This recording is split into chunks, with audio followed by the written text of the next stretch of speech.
बिस्मिल्लाहिर्रहमानिर्रहीम। अस्सलाम वालेकुम स्टूडेंट्स। क्लास 9 की थर्ड HOD क्लास का आज डे 5 है और अब आपका इंग्लिश का पीरियड है।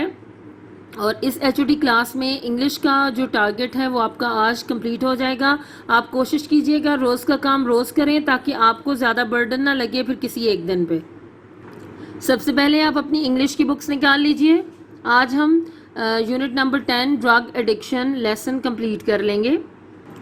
जी स्टूडेंट्स, आज हमने लास्ट पॉइंट की रीडिंग करनी है।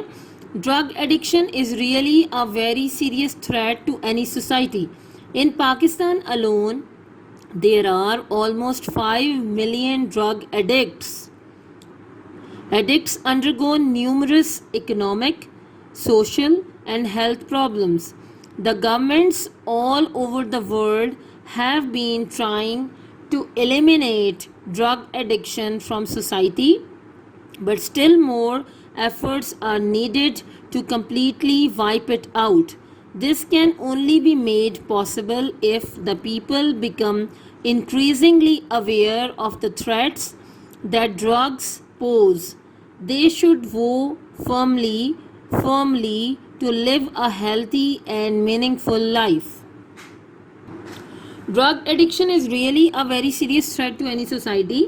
मंशियात की लत वाकई किसी भी माशरे के लिए एक बहुत ही संगीन ख़तरा है। इन पाकिस्तान अलोन, सिर्फ पाकिस्तान में there are almost 5 million drug addicts और it is a very big number, huge number. सिर्फ पाकिस्तान में ही तकरीबन 5 मिलियन अफराद जो हैं वो नशे के आदी हैं। Addicts undergo numerous economic, social and health problems.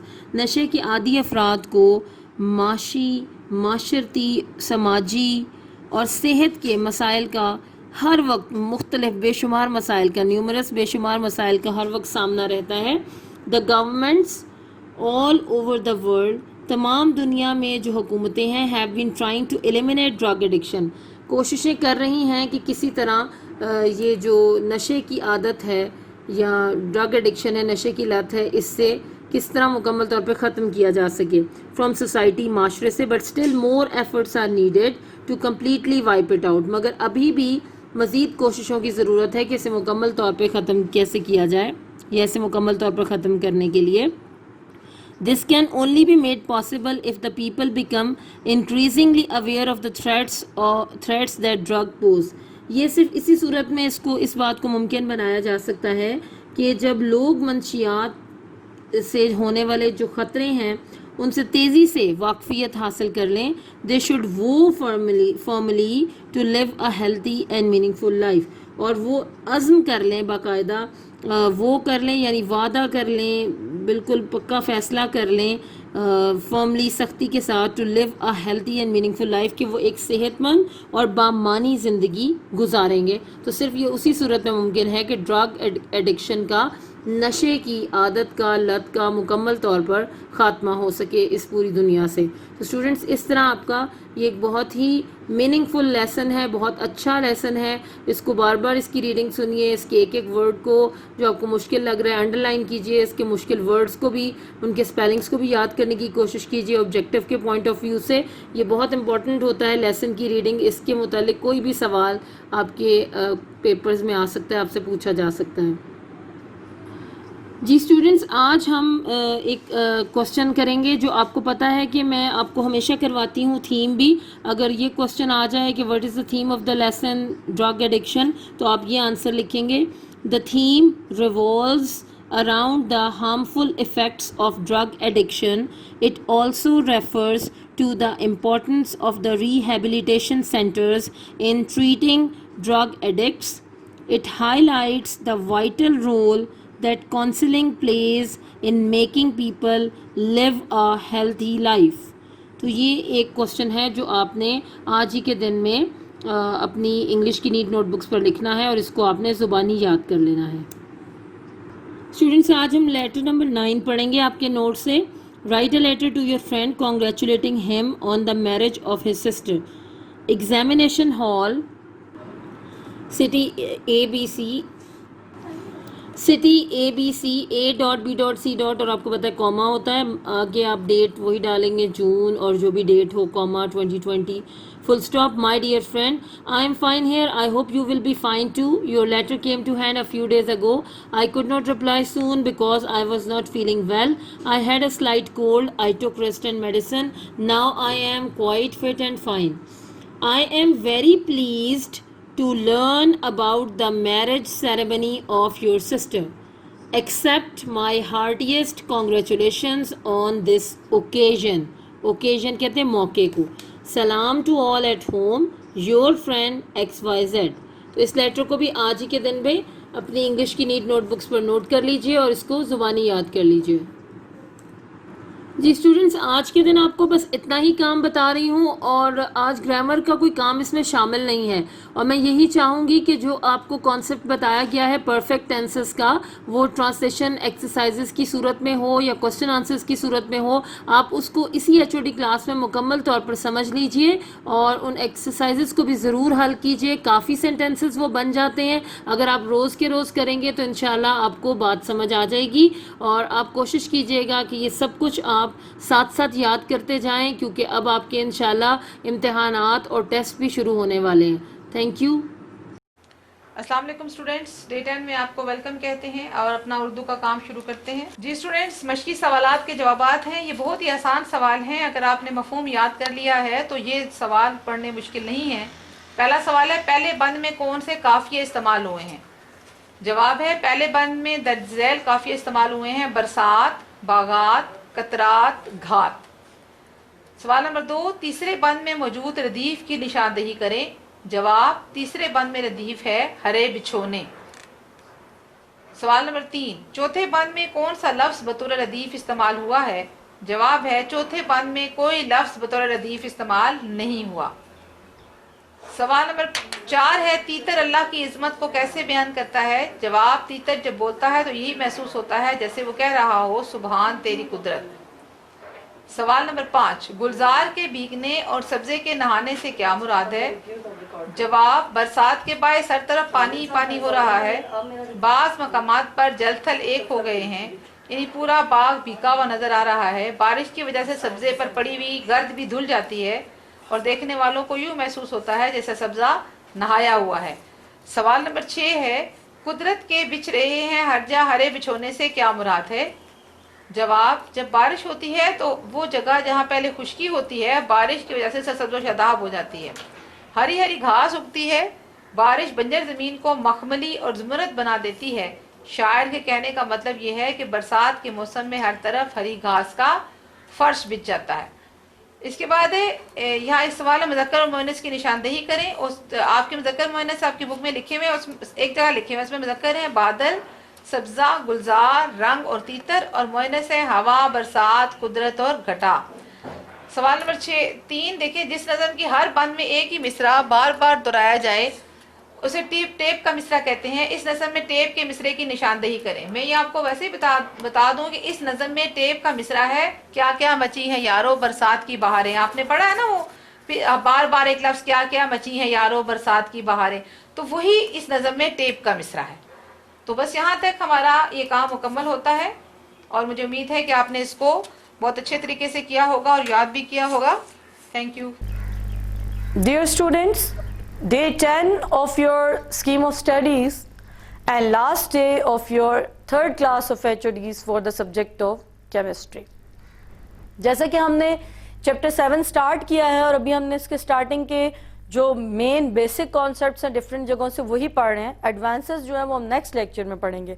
जब आप इन बेसिस को अच्छे तरीके से समझ लेंगे, बार बार इस लेक्चर को सुने, बुक से पढ़ें, जब आपको ये चीज़ें समझ आ जाएंगी तो फिर एडवांसेस को नेक्स्ट टाइम हम डिस्कस करेंगे.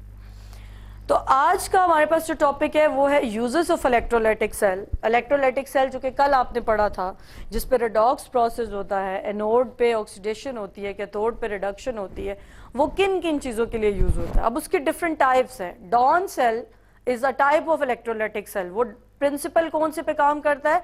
इलेक्ट्रोलाइटिक सेल से. Is used for commercial preparation of sodium metal. It produces chlorine gas as a by product. तो ये सोडियम मेटल को बनाने के लिए, लाइक आपके पास सोडियम क्लोराइड होता है ना, नमक, उसमें से प्योर सोडियम मेटल निकालने के लिए हमारे पास जो है वो क्या यूज होता है? Down cell. Nelson cell is used for the commercial preparation of sodium hydroxide. Nelson cell किस लिए इस्तेमाल होता है? Commercial preparation of sodium hydroxide NaOH को बनाने के लिए यूज होता है. And it can also produce chlorine and hydrogen as a byproduct. तो इनकी byproducts भी बड़ी useful है. Nelson and Dawn cell are two types of electrolytic cells. Next HOD class में हम इन दोनों के जो टॉपिक्स हैं नेल्सन और डॉन सेल, इनको बहुत डिटेल से पढ़ेंगे. Electrolytic cells are used for commercial preparation of calcium and magnesium metals. इसी तरह कैल्शियम और मैग्नीशियम मेटल्स को प्योरीफाई करने के लिए भी यूज होता है. It is also use to produce aluminium metal commercially. तो ज़्यादातर हमें पता चल रहा है कि हम इलेक्ट्रोलाइटिक सेल्स को मेटल प्योरीफिकेशन के लिए यूज़ करते हैं. जैसे कि पिछली स्लाइड में आपने देखा कि सोडियम मेटल को बनाने के लिए मैग्नीशियम, एल्यूमिनियम, कॉपर, इन मेटल्स को प्योरीफाई करने के लिए यूज़ होता है. It is also use for the purification of copper, और कॉपर आपको पता है इलेक्ट्रिकल वायरिंग बनाने के लिए बहुत ज़रूरी है. Electrolytic cells are use to electroplate metal such as tin, silver, nickel और स्टील वगैरह के. इलेक्ट्रोप्लेटिंग का मतलब है एक मेटल के ऊपर दूसरी मेटल की तय चढ़ाना, लेयरिंग करना. तो मेटल के ऊपर प्लेटिंग वगैरह करने के लिए भी इलेक्ट्रोलाइटिक सेल्स यूज होता है. Electrolytic cells are used to prepare anodised aluminium. Anodised aluminium can absorb dyes. Dyeing of dyeing mean उनके मतलब मेटल के ऊपर डिफरेंट कलर्स करना, डाइंग करना. Dyeing of anodised aluminium can produce metallic red, metallic blue and other metallic colors on the metal surface. तो इसको anodized aluminium कहते हैं.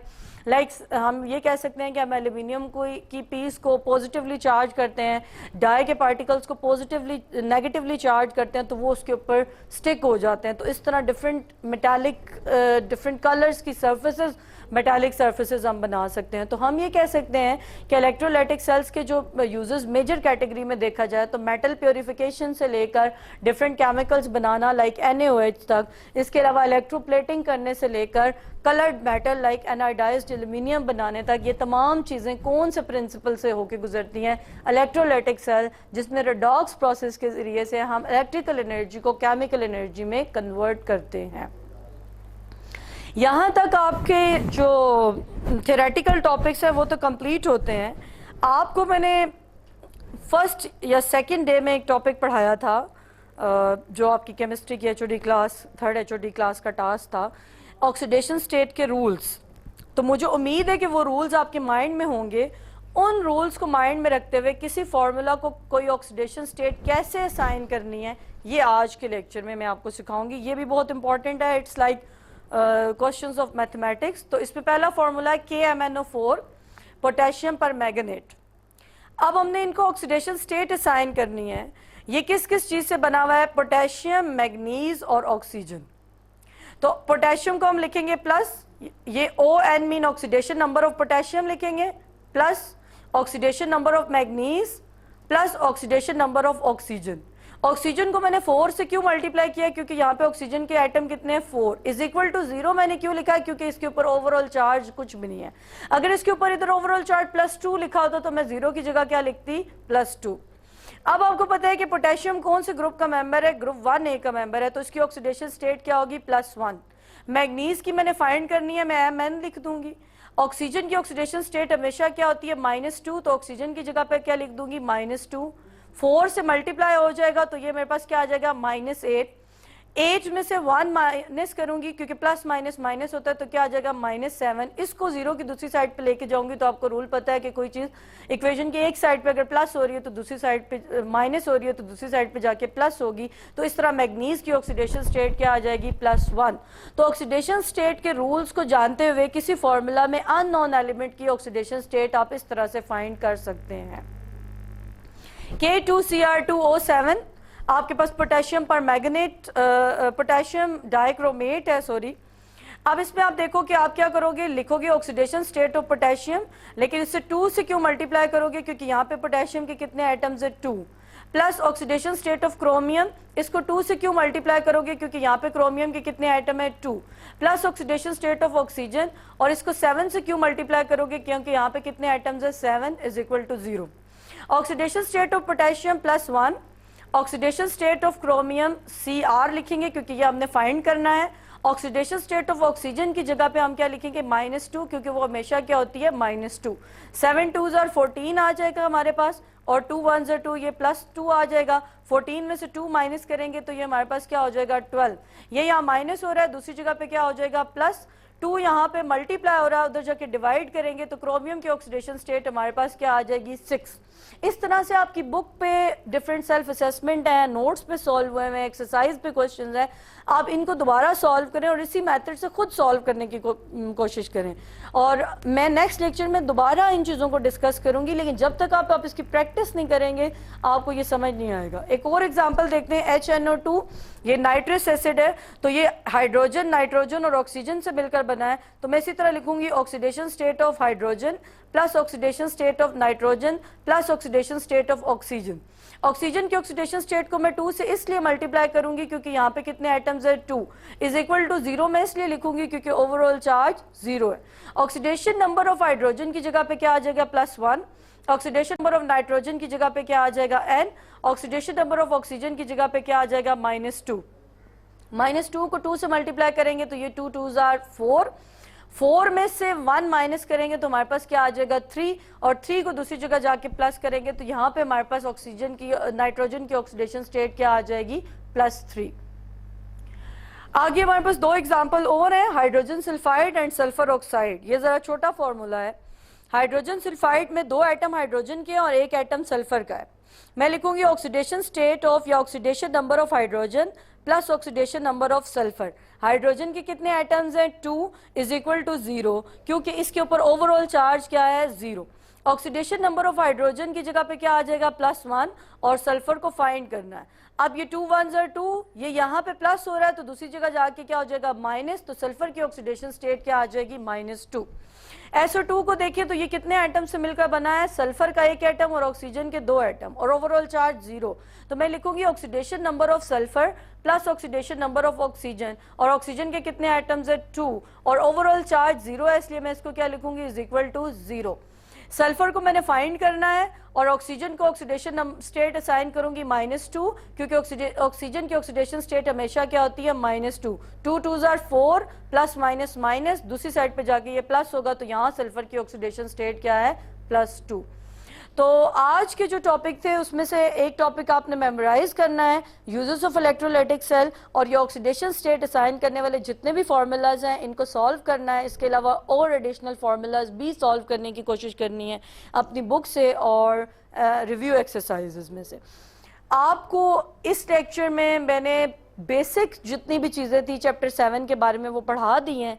अब जो एडवांसेस हैं जिसमें हम देखेंगे कि इंडस्ट्री में हम कैसे चीज़ों को प्रोसीड करते हैं, Nelson cell, Downs cell, electroplating, क्रोयन, ये जो कॉन्सेप्ट्स हैं, जितने भी एडवांस कॉन्सेप्ट्स हैं वो नेक्स्ट HOD क्लास में मैं पढ़ाऊंगी। तो आप इसको तैयार करें, ये बड़ा इंपॉर्टेंट चैप्टर है और कॉन्सेप्ट बेस में ये आपकी केमिस्ट्री का सबसे ज़्यादा कॉन्सेप्चुअल चैप्टर है, और आपके पेपर में इसमें से बहुत ज़्यादा पोर्शन इंक्लूड किया जाता है। तो आप इसको अच्छे तरीके से समझें। अगर आपको इसके बारे में कोई भी प्रॉब्लम हो तो आप वॉइस नोट भेज के अपना सवाल पूछ सकते हैं, और थ्रू प्रॉपर चैनल अपने कोऑर्डिनेटर से कांटेक्ट करके इसका सवाल पूछें, और मैं आपको इसके बारे में जो भी आपकी क्यूरीज होंगी ज़रूर सॉल्व करूँगी और सवालों के जवाब भी दूँगी। शुक्रिया। बिस्मिल्लाहिर्रहमानिर्रहीम। अस्सलाम वालेकुम स्टूडेंट्स।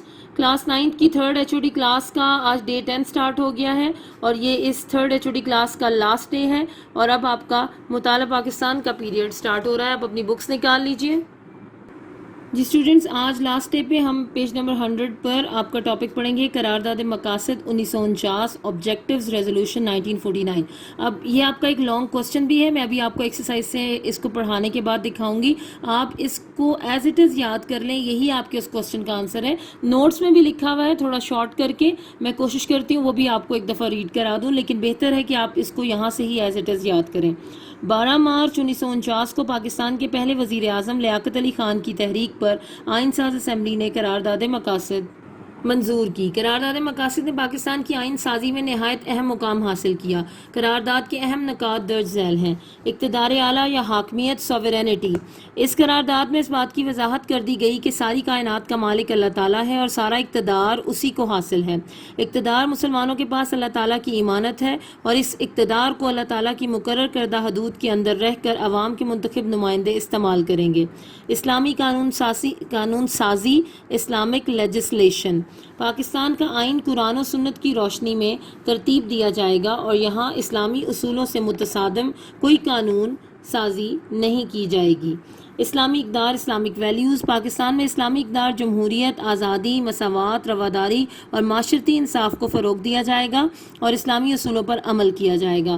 اسلامی طرز زندگی، اسلامک وے آف لائف۔ مسلمانوں کو انفرادی و اجتماعی شعبوں میں اپنی زندگیاں قرآن و سنت کی روشنی میں بسر کرنے کے قابل بنایا جائے گا۔ وفاقی طرز حکومت، فیڈرل گورنمنٹ۔ پاکستان ایک وفاق ہوگا جس میں صوبوں کو آئین کی حدود کے اندر رہتے ہوئے خود مختاری حاصل ہوگی۔ بنیادی حقوق، فنڈامنٹل رائٹس۔ تمام شہریوں کو بلا امتیاز معاشرتی، معاشی، سیاسی اور مذہبی حقوق حاصل ہوں گے۔ انہیں فکر و اظہار، تنظیم سازی اور آزادی اجتماع میسر ہوگا تاکہ وہ اپنی شخصیتوں کی بہتر نشو و نما کر سکیں۔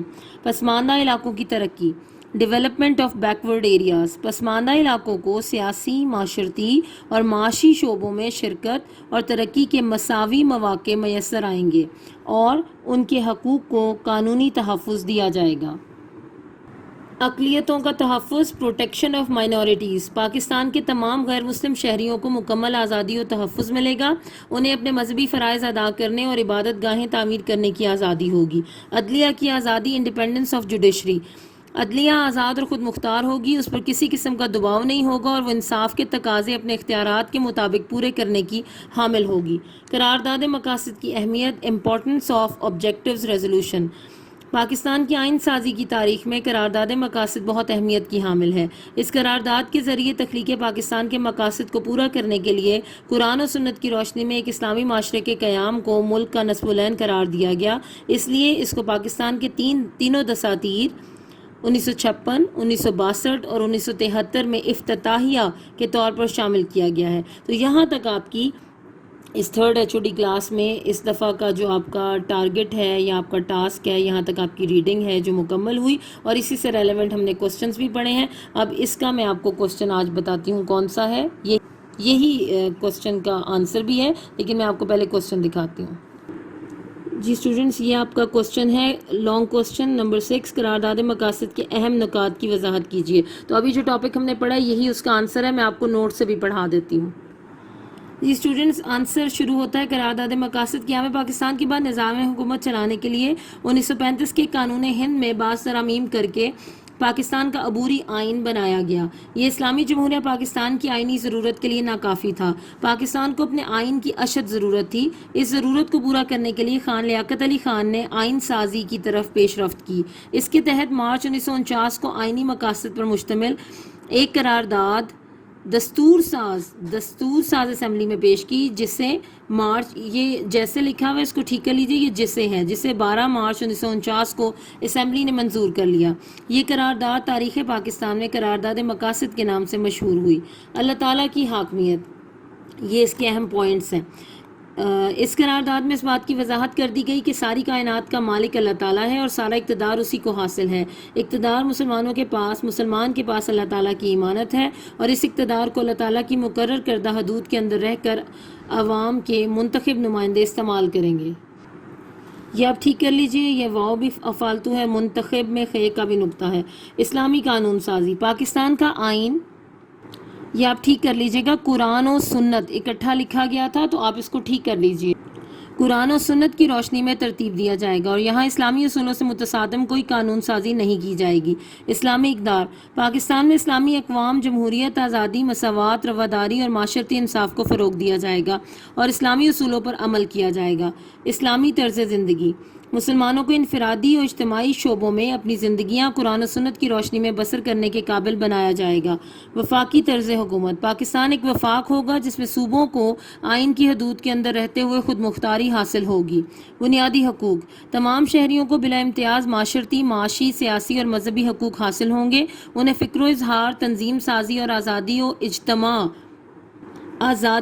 اجتماع ہوگا. آزادی اجتماع میسر، یہ ٹھیک کر لیجئے، میسر ہوگا تاکہ وہ اپنی شخصیتوں کی بہتر نشو و نما کر سکے. پسماندہ علاقوں کی ترقی. پسماندہ علاقوں کو سیاسی، معاشرتی، معاشی شعبوں میں شرکت اور ترقی کے مساوی مواقع میسر آئیں گے اور ان کے حقوق کو قانونی تحفظ دیا جائے گا. اقلیتوں کا تحفظ. پاکستان کے تمام غیر مسلم شہریوں کو مکمل آزادی و تحفظ ملے گا. انہیں اپنے مذہبی فرائض ادا کرنے اور عبادت گاہیں تعمیر کرنے کی آزادی ہوگی. اور لاسٹ پوائنٹ ہے عدلیہ کی آزادی. عدلیہ آزاد اور خود مختار ہوگی، اس پر کسی قسم کا دباؤ نہیں ہوگا اور وہ انصاف کے تقاضے اپنے اختیارات کے مطابق پورے کرنے کی حامل ہوگی. تو اسٹوڈنٹس یہ آپ کا لانگ کوسچن کا آنسر نوٹ سے بھی میں نے آپ کو پڑھا دیا ہے. آپ کوشش کیجیے آج ہی کے دن میں اس کوسچن کے آنسر کو نوٹ کر لیں اور اس کو یاد بھی کر لیجیے. Thank you.